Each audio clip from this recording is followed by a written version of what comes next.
Welcome to Managing Devices in the one-to-one or BYOD classroom. My name is Cindy Larson and I'm a French teacher at Grand Forks Central, and I will be walking you through a few things dealing with managing devices in the classroom. So, our first our essential question is, what concerns do you have about workflow in your classroom? We had some good discussion during our sessions, and I'll try to bring up some of the things that other teachers or our fellow colleagues had as concerns and some of the answers or things we came up with to respond to those concerns about workflow. So just kind of think about yourself, like what scares you the most, maybe especially for you high school teachers having the BYOD coming in, or any new teachers to using the one-to-one in the middle school, or really any of you who haven't been using the devices and maybe are hoping to get into it a little bit more this year. So just kind of think about your concerns and questions that you have, and then hopefully we touch on some of those as I go through the slides here. So first things first, you really need to set your policy. And I know we start on Monday, but setting your policy right away before kids even bring a device into your classroom is really going to help you.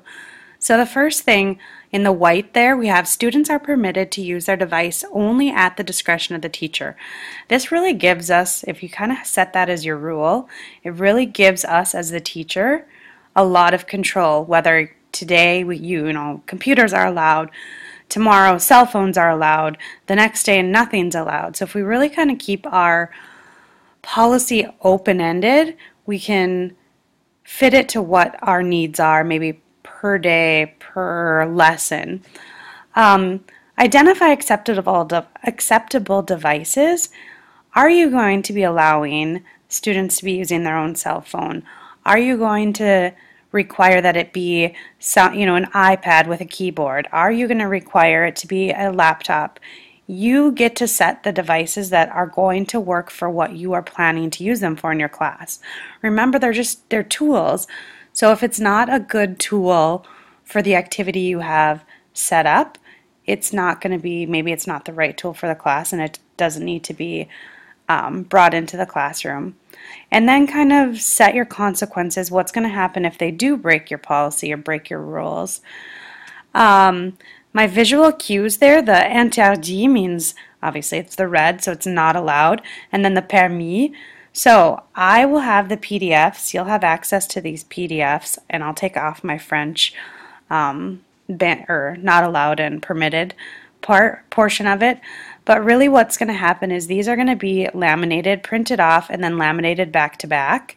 And I'm going to have mine hanging from a string from the front of my board so I can just easily flip it back and forth, whether cell phones or technology is going to be allowed, if it's green or if it's red. So it'll be a very quick visual cue for kids to look for.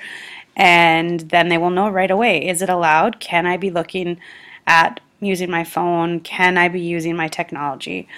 The BYOD stoplight, and there's a lot of variety and versions of this online, so you can maybe you want to find something, search for something that would be more effective in your classroom or create your own. But this one you could just easily post it somewhere in the room, and I've seen where it's on a magnetic board, so if you have it on your whiteboard, post it in the corner of your whiteboard, and you can use a magnet to be either on the red light, the yellow light, or the green light. And if you preferred to have it on the wall, you could maybe post it somewhere on the wall. And I also saw clothespins being used to kind of mark where students should be. And it's just another visual cue to make it easy for kids to know, is it okay? Can I be using it? Yes or no? And it will also save you from having to tell kids. It's really easy. Set your consequences. If you have one of your red or your stop sign up and kids are on their technology, then follow through with your consequences. Think about your classroom. Sketch it out. Think, where is my whiteboard? Where are my students? Where are the desks? Which direction are they facing? And the big thing, where are the outlets? You're really going to have to worry about, if you're allowing kids to use technology, How are they going to be charging their devices? Do you have easy access to your outlets? And maybe do you have extra power strips in your room so that kids, especially in the afternoon classes, or it's going to happen in the morning too because they forget to charge their device. But are you going to allow, how are you going to deal with it, for those kids that need to charge? So think about your classroom. Is it the best setup for kids or for students to have technology and to be using technology in your classroom? And as you're kind of thinking about the way your classroom is set up, think about, is it easy to see all of your screens? There's kind of the phrase, seen screens are clean screens, because if you can see their screens, you know that they're staying on task, and a student is a lot less likely to get off task if they know you're kind of hovering or able to see what they're doing. So some suggestions from teachers who are currently working in a one-to-one situation.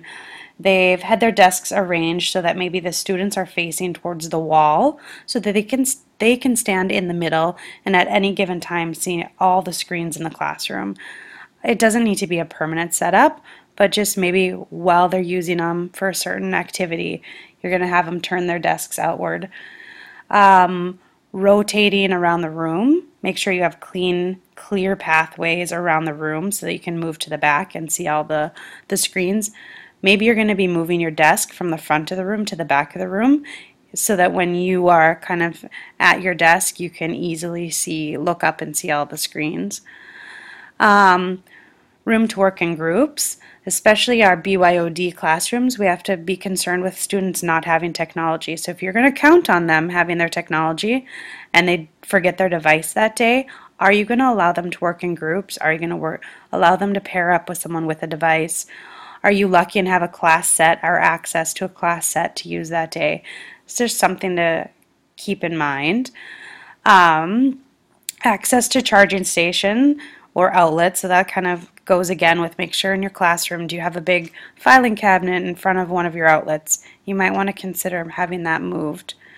Storage, if you have or are going to have a cart in your classroom, are you going to have place to easily set it to the side so that it's not really causing a problem or in the way for you, especially if you're going to have it often or for a week at a time? And then the clear routes again is just, can you get around your room? Are there charge cords that are going to be going across major aisles for students to get to an outlet or to charge their device? Are you going to have the cart in the way? You just have to really think about the setup of your classroom and if it's going to work and try to make it the best that it can be for everyone involved. Next thing is establishing procedures. This needs to, something we do with everything in our classroom, but especially if we can think of technology, decide what you're going to have to do. So personally, in my classroom, the procedure with technology is when they come in the room, it's not out at all. I will give them the command to have them take out their device and if and when we're going to use it that day. So think of what do you want them to do upon entering. If you have a classroom set, assign them a number. Are they going to be taking it out and putting it back right away or only when you're using it for an activity? Maybe you're going to have devices colored or numbered. You can kind of think of that to keep them organized. But it's a routine that you're going to have to teach the kids how to do. So just think about that. And then while you're using your devices during class, come up with some kind of a key phrase, either screens out. I personally say screens down. Maybe screens 45 or 180, have them flip over or flip around, turn around their device. Just a way of what are you going to do with the device, or what do you want students to do with the device when you are going to give them some directions. So just establish some of those procedures. And then now kind of think about it. Your classroom, what needs to change? Can the procedure happen? Do you have outlets? Are you going to allow them to charge? Do you expect them to have their devices charged when they get to you? Do you have clear pathways? Are you going to be able to see all the screens? Or do you have kind of a backup for when they are using their technology? Which way can you organize their desks so that it would be easy to see a lot of their screens? Cell phones, they're pretty small. Are you going to be able to stand right next to every student so you can double check their cell phone? Just something to think about. And then keeping kids engaged while they're using technology. Using timers or giving a very limited amount of time per activity on the device really works well. Those kids, if students know they only have 10 minutes to finish a worksheet online, and you've told them you have 10 minutes to get this done, whatever you do not finish in class, you have to do on your own outside of class, they're probably a lot less likely to go look up those, basketball videos or the best soccer videos and things. Stations, having kids rotate, definitely helps.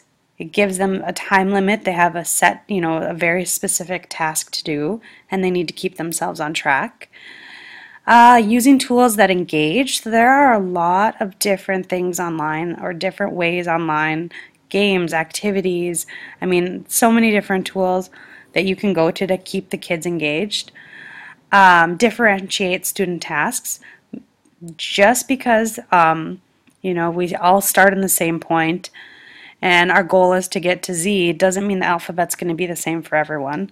So there might be different routes, different ways, different programs that kids can be using to complete the task that you're asking them to do. And that's okay. Assign student roles. Maybe you're working on group projects and everyone has a different role. Then the kids are making sure to get their stuff done because they don't want to let down their group members. And use games as incentives. Kids are really motivated by having time online.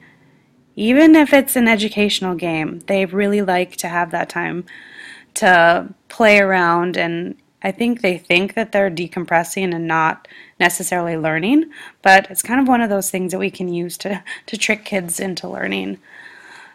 And just kind of my last remarks, BYOD is a tool. It's a very powerful tool, flexible tool, but it's not always the best tool for the job.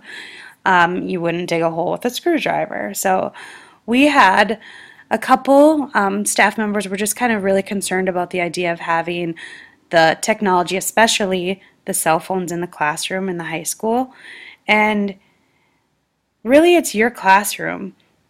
They can do so many wonderful things, but if it is going to be a distraction or a way that kids can cheat or, identify if there's issues with it, it is your classroom and you have the right to say no.